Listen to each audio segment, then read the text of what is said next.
Big Bash আর BPL দুকুল হারিয়েই যেন হতে চলেছেন বিভাগী। রিশাদ হোসেনের সাথে আসলে হচ্ছেটা কি?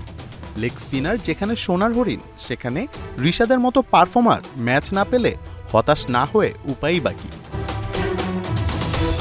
বিগ ব্যাশে হোভার্ট হ্যারিকেনের হয়ে খেলার কথা ছিল রিশাদ হোসেনের। বিপিএল ড্রাফটের এ ক্যাটাগরি থেকে ৬০ লাখ টাকায় তাকে দলে নেয় তামিমের দল ফরচুন বরিশাল।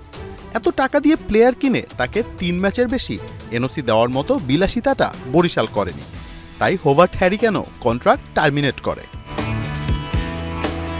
বিগ ব্যাশে খেলা হয়নি তাতে কি? তামিম ইকবালের নেতৃত্বে defending champion hot favourite Fortune বরিশালের হয়ে মাঠ মাতাতে মুখিয়েছিলেন এই লেগই। তবে বিপিএল এর শুরুর পর রিশাদ দেখলেন মুদ্রার উল্টো পিঠ।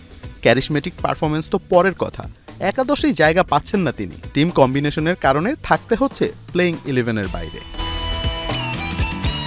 বিপিএল এর প্রথম পর্বে এখন পর্যন্ত বরিশাল ম্যাচ খেলেছে দুটি, প্রতিটাতেই স্পিন কোটায় খেলেছেন তানভীর ইসলাম। প্রথম ম্যাচে রাজশাহীর বিপক্ষে ৪ ওভারে ৪৪ রান দিয়েছিলেন উইকেট শূন্য, আর দ্বিতীয় ম্যাচে ৪ ওভার ইকোনমিক্যাল বোলিং করলেও উইকেট মেলেনি।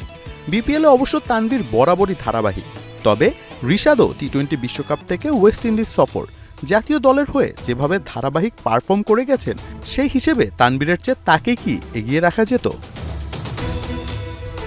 গেল টি-20 বিশ্বকাপে বাংলাদেশের হয়ে হাইয়েস্ট ১৪ উইকেট নিয়েছিলেন। এছাড়া গ্লোবাল টি-20 সুপার লিগে রংপুর রাইডার্সের হয়ে সবশেষ ৪ ম্যাচে ইকোনমিক্যাল বোলিং করে ঝুলিতে পুড়েছেন ৫ উইকেট। আর ওয়েস্ট ইন্ডিজ সফরে ৩ ম্যাচে নিয়েছেন ৬টা। ওয়েস্ট ইন্ডিজের মতো দলের বিপক্ষেও টি-20তে ছিলেন বেশ গিফটে। রিশাদের সম্প্রতি ফর্ম বিবেচনা করলে তার ম্যাচ পাওয়ার সুযোগ কতটা তা ধারণাই করা যায়।